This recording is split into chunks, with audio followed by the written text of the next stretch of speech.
All right, in this case, we have an application problem, which we call a mixture problem. I'm going to use a linear system approach to answer this. In this case, we're mixing this chocolate and some trail mix together, and the goal is to get to this 665 per pound mixture.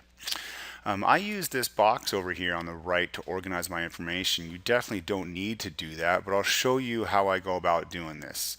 First, on the far left here, what I write are the things that I'm mixing, and this can be in any case. Sometimes it's types of chemicals. In this case, obviously, it's the chocolate and the trail mix that I'm mixing. So I'm going to put that here. These are just the labels. That's the chocolate, and this is the trail mix. And then the final mix is what I'm looking for in the end, and so I'll just call this the big mix of these. The next thing I do is I track the rates included in this problem. In this case, the rate is dollars per pound. That is the rate that each of these things carry. The chocolate is the 9.80 per pound. The trail mix cost 4.50 per pound. And as said before, the final mixture is this 6.65. And so I'm going to track those here. So the chocolate was $9.80. The trail mix is $4.50. And then the final mixture that I want is 6.65. Okay, and then this next column is where I track the quantities of stuff that I'm talking about. In this case, we're talking about pounds of things. And I'm going to fill out as much of this column as I can. And I want to see, does it tell me what I'm going to do? So it's, oh, here we go. It tells me that I'm going to use 22 pounds of the trail mix. And so what I'm just going to do here is I'm going to write here in the quantity, I'm going to write 22 pounds for the trail mix. What I don't know in this case, as reading through this again, I don't know how much the chocolate I'm going to add to that 22 pounds, and therefore, obviously, I don't know how much I'm going to end up with. What I'm going to do, and partly why I like this method of tracking, is I'm going to use variables for these amounts. This is always what I'll do for information I don't know. I don't know how much chocolate, so I'm going to let that be X, and I don't know how much the final mixture I'm going to have, so I'm going to label that as a Y. And again, so what X represents throughout this problem, it's going to be the amount of chocolate I use. What Y is going to represent throughout this problem is the amount I'm going to have in the end. And then I'll talk about that in a second again. This last column, the amount column, is always the same. You always multiply the rate times the quantity to get the amount. This is always the case. This is another huge advantage of using this method. So I'm going to do that right now. I'm going to multiply each of these straight across. When I do that, I'm going to multiply 9.8 or $9.80 times X, and that's just 980X. Then I multiply $4.50 by 22. I just did that a second ago and I got 99 from that. And then this last column, 6.65 times Y is, well, it's just that. It's 6.65Y. Okay, just again, what I'm doing when I'm doing these mixture problems, I track my information on these first two columns, and then I use the fact that I always multiply rates times quantities to get to amounts to get my final column. All right, and then here is the punchline of this whole process is I get my equations from always these second two columns. You never add these rates together. In fact, these rates can never be added.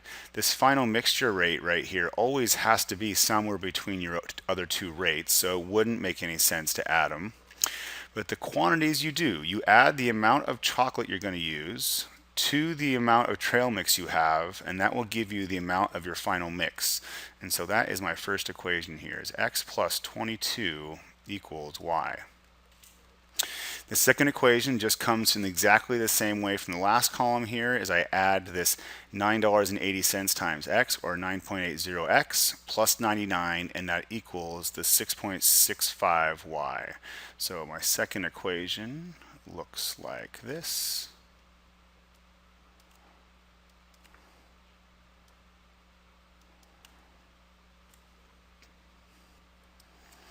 And that is really the toughest work of this, is taking the word problem and turning it into the system of linear equations.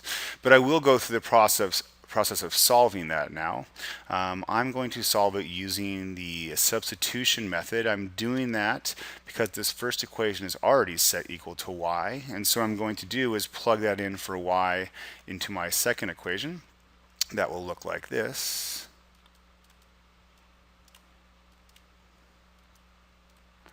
And then the y is x plus 22.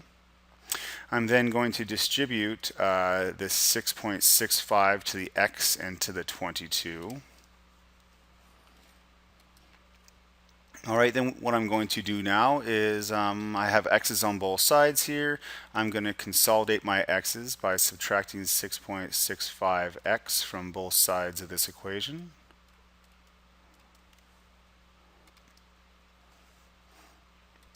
And then I'm going to subtract 99 from both sides.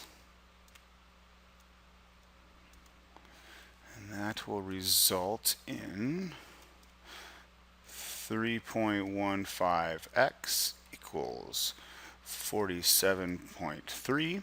And then to solve for x, I'm going to divide both sides by this 3.15.